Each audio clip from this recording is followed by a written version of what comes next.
E aí, quando a gente fala da empresa que acaba por distribuir mais dividendos, o que acontece é que a gente tem que tomar muito cuidado para não se apegar em indicadores de curto prazo. O que são esses indicadores de curto prazo? Indicadores dos últimos 12 meses, por exemplo, ou dos últimos 24 meses, por exemplo. A Petrobras, o business foi muito positivamente afetado positivamente durante 2021. Eu até vou colocar aqui uma tela para vocês verem. Estou compartilhando aqui minha tela. Esse daqui, para vocês verem, é o preço spot do Brent na Europa, tá? Isso aqui está em dólares por barril equivalente. A gente teve lá durante a década de 90, acho que vocês estão conseguindo ver bem, né? Durante a década de 90, aumentei um pouquinho aqui. Isso aqui é a nossa planilha de commodities, que a gente tem, mas durante a década de 90, até o início do século 21, anos 2000, tá? O Brent, ou acaba por estar ligado ao petróleo, ele tinha um valor aí próximo de 20 dólares por barril, sim, em média disso, um pouquinho mais, um pouquinho menos, tá? E a partir do super ciclo que a gente viveu no início dos anos 2000 até 2008, antes do crash, o preço subiu muito, tá? Se valorizou muito,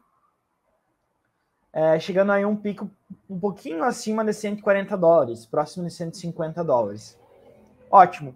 A gente teve a crise, caiu, e aí depois a gente teve uma certa recuperação chinesa, alguns países no leste asiático, e em 2015 a gente começou a ter novamente um problema, não só no Brasil, acabou que a crise global culminou com o mesmo período da crise brasileira. Não uma crise, mas uma desaceleração. E aí, em 2021, com a pandemia, a gente teve uma queda gigantesca no Brent. Em maio de 2020, a gente teve uma queda gigantesca. Recentemente, com a guerra, a gente teve uma nova disparada. O que eu quero falar para você sobre isso, né? Alguns pontos. Primeiro, que a gente está quase no all-time high do preço do Brent. Tá? Pelo menos nos últimos 10 anos é o all-time high, ou seja, o preço mais elevado dos últimos 10 anos, pelo menos. A Petrobras é uma empresa ligada a commodities. Então, o que acontece?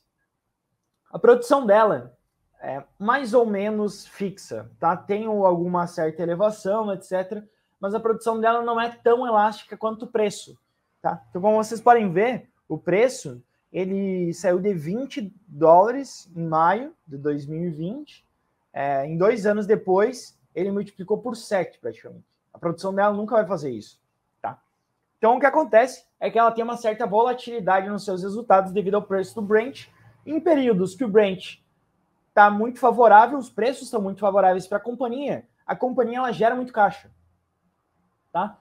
Basicamente porque os custos dela são baixos, os custos dela são quase fixos, tá? E o preço, a receita, ela varia muito. Então, quando o Brent sobe, eu estou fazendo aqui um gráfico com as minhas mãos, tá? Mas quando o Brent sobe, essa diferença entre custo e receita aumenta, a margem aumenta, a companhia gera mais caixa. Quando o Brent cai, essa diferença diminui. Então, custo e receita diminui, essa diferença aqui diminui, ela gera menos caixa, vai distribuir menos dividendos. Tá? Então, companhias como Petrobras, como Vale, elas são dependentes de ciclo, elas estão ligadas a commodities, e commodities são cíclicas. E por conta disso, elas podem ter uma distribuição de dividendos mais cíclica. O dividend yield, eu já coloquei aqui comparado para vocês verem, tá? Mas o dividend yield da Petrobras em relação ao Banco do Brasil, a Petrobras tem mais que 2 vezes o dividend yield do Banco do Brasil, tá? Por conta disso, a companhia ela tem uma estrutura saudável. O que é uma estrutura saudável, João? Dívida. Pode parecer muito, tá, pessoal? Mas não é uma dívida líquida de 260 bi. Não é muita coisa para quando a gente pega a Petrobras. Tem uma estrutura financeira ok, tá? Ela já foi muito mais alavancada. Até posso mostrar aqui para vocês. Quando a gente pega a dívida líquida sobre patrimônio líquido. Do Banco do Brasil a gente não vai ter, né? Porque o Banco do Brasil é um banco. Mas quando a gente pega a estrutura da Petrobras, a gente vê que tem caído bastante nos últimos anos, está num dos níveis mais confortáveis desde 2013. Tá? Dívida líquida sobre EBITDA também, está bem tranquilo. Tá? Como vocês podem ver, caiu muito. desde 2014, 2015, quando a gente teve todos os problemas Lava Jato, e aí combinou tudo, né? Diminuição do preço das commodities, Lava Jato, etc., maus investimentos, ela está numa situação bem saudável de dívida. E aí, aliando tudo a isso, a companhia consegue distribuir muitos dividendos. E foi isso que aconteceu no último ano. A companhia teve um yield aí próximo de 20% em 2021.